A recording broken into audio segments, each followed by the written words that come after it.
ইরানের অকৃত্রিম বন্ধু দেশ রাশিয়া ইব্রাহিম রাইসির মৃত্যুর এই কঠিন সময়ে ইরানকে সর্বাত্মক সহযোগিতা করার আশ্বাস দিয়েছেন রাশিয়ার প্রেসিডেন্ট ভ্লাদিমির পুতিন। এমনকি দুর্ঘটনার খবর শোনার পর তাৎক্ষণিকভাবে উদ্ধারকারী দল পাঠিয়েছিল রাশিয়া। এদিকে ইব্রাহিম রাইসি এবং অন্যান্য নিহতদের জানাজার বিষয়ে সর্বশেষ তথ্য জানিয়েছে দেশটির প্রশাসন। বিস্তারিত ইমতিয়াজ আলমের রিপোর্টে।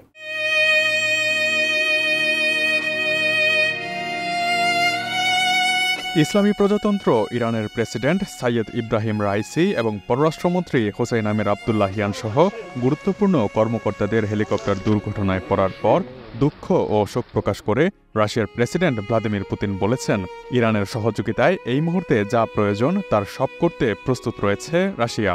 রোববার ইরানের প্রেসিডেন্ট ও পররাষ্ট্রমন্ত্রী হেলিকপ্টার দুর্ঘটনার কবলে পড়ার পর প্রেসিডেন্ট পুতিন মস্কোয় ইরানি রাষ্ট্রদূত কাজেম জালালির সাথে দেখা করে এসব কথা বলেন।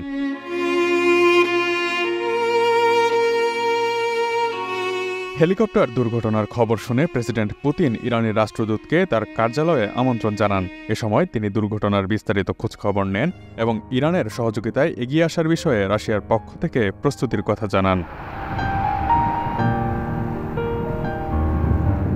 যদিও রোববার রাশিয়ায় সাপ্তাহিক সরকারি ছুটির দিন ছিল, তবুও প্রেসিডেন্ট পুতিন জরুরি ভিত্তিতে তার অফিসে আসেন এবং ইরানি রাষ্ট্রদূতের সাথে বৈঠক করেন। এ সময় সেখানে শীর্ষ পর্যায়ের প্রতিরক্ষা ও নিরাপত্তা কর্মকর্তারা উপস্থিত ছিলেন। প্রেসিডেন্ট পুতিন বলেন, এই দুর্ঘটনায় তারা অত্যন্ত দুঃখিত এবং মর্মাহত। রাশিয়ার পক্ষ থেকে শোকবার্তা ইরানের সর্বোচ্চ নেতাকে পৌঁছে দেওয়ার জন্য তিনি রাষ্ট্রদূত কাজেম জালালিকে অনুরোধ জানান।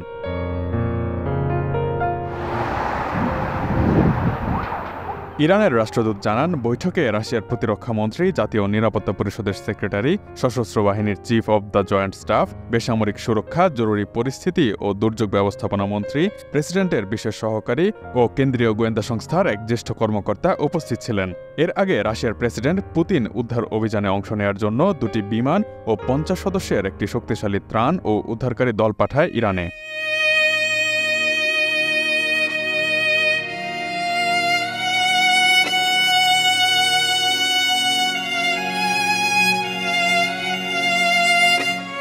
এদিকে ইরানের প্রেসিডেন্ট ইব্রাহিম রাইসির জানাজা মঙ্গলবার তাবরিজে অনুষ্ঠিত হবে বলে জানানো হয়েছে।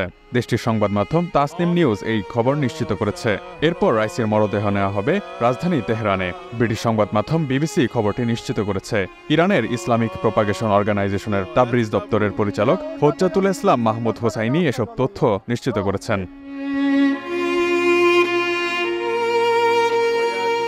মাহমুদ হোসাইনি আরও বলেন, তাবরিজের কবরস্থানে প্রেসিডেন্ট রাইসি সহ বাকিদের মরদেহ রাখা হবে। মঙ্গলবার সেখানে জানাজা অনুষ্ঠিত হবে। এরপর তাবরিজের মানুষ প্রয়াত প্রেসিডেন্টকে শেষ বিদায় জানাবেন। তার মরদেহ তেহরানের উদ্দেশ্যে স্থানীয় বিমানবন্দরে নেওয়া হবে। এই কর্মকর্তা আরও জানান, বুধবার তেহরানে রাইসির জানাজা হওয়ার কথা রয়েছে।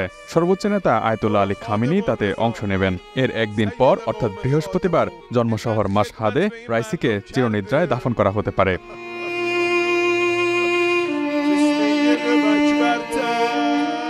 Imtiaz Alam, desk report, ATN news.